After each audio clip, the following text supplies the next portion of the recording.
Have you ever made something bright for a friend, and then had a small accident before you could show it? What could you do next? One warm morning, Mira and her classmates were in the school courtyard. They were making a long paper flower banner for the reading corner. Mira had made yellow flowers, Neela had made pink flowers, and their teacher had tied the flowers together with soft string. The banner looked like a little garden above the art table. Mira wanted to help in another way. She saw a small cup of clean water that the class used for paint brushes. "I can carry this carefully to the wash tray," she said. Her teacher smiled. "Walk slowly, use 2 hands, and keep the cup away from the paper." Mira held the cup with both hands. She took one careful step. Then she noticed her friend calling from the table. Mira turned her head for only a moment. Her foot caught the edge of the courtyard mat. The cup tipped. Clean water splashed onto one corner of the paper flower banner. Mira froze. The water did not hurt anyone, but the paper flowers near the corner became soft and droopy. Mira felt a tight, worried feeling in her chest. She wanted the banner to look perfect for everyone. Neela looked at the wet corner. Mira looked at Neela. For 1 second, Mira wondered if she should hide the cup and pretend nothing had happened. But hiding a small problem would not make the paper dry. It would only make it harder for friends to help. Mira put the cup safely on the ground, away from the paper. Then she took a slow breath. "Teacher," she said, "I spilled the clean water on the banner. I am sorry, Neela. I was carrying it, and I turned before I checked my step." Her teacher came close and looked at the banner. Her face was calm.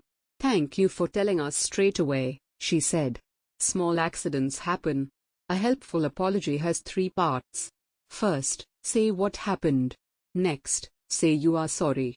Then ask what you can do to help repair the problem." Mira turned to Neela again. "I spilled water on the flowers you helped make. I am sorry. What would help most?" Neela thought for a moment. "Maybe we can save the dry flowers, and make a new little flower corner," she said. "But I do not know where to begin." "We can begin together," said Mira. The teacher brought clean dry cloths. "I will handle the wet paper carefully," she said. "You children can choose a safe next job." Mira and Neela moved the dry flowers to a clear part of the table. Mira did not grab or pull the wet banner. She asked before touching each flower, "Is this one dry enough to move? Can this pink flower go here?" Soon they found that many flowers were still bright and dry. The wet corner could not be used today, but the banner still had a lovely middle section. Mira had an idea. "What if we make a small garden patch on this empty card?" Neela liked the idea. They placed a green paper border on the card. Mira chose 3 dry yellow flowers. Neela chose 3 pink flowers. A classmate brought 2 purple flowers. They did not rush. They put one flower down, looked at the space, and then chose the next one. While they worked, Mira remembered the teacher's words. Saying sorry was important, but it was not the last step. Helping with the repair mattered too. Mira carried only light, dry paper. She used 2 hands. When she wanted to move a flower, she asked first. When she was unsure, she stopped and asked the teacher. At lunchtime, the new little garden patch was ready. It did not look exactly like the first wet corner. It had its own pattern: yellow, pink, purple, yellow, pink, purple. Neela held the card beside the banner. "It fits," she said. Their teacher helped place the new garden patch next to the dry part of the banner. The reading corner looked cheerful again. The children sat underneath it with their books. Mira looked at Neela. "Thank you for telling me what would help," she said. Neela smiled. "Thank you for helping fix it with me," she replied.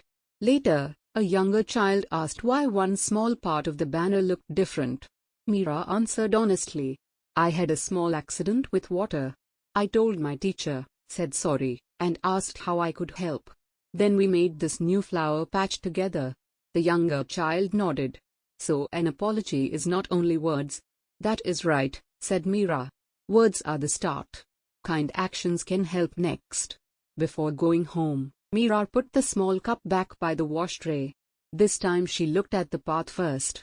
She used 2 hands. She walked slowly. And when she reached the tray, she smiled.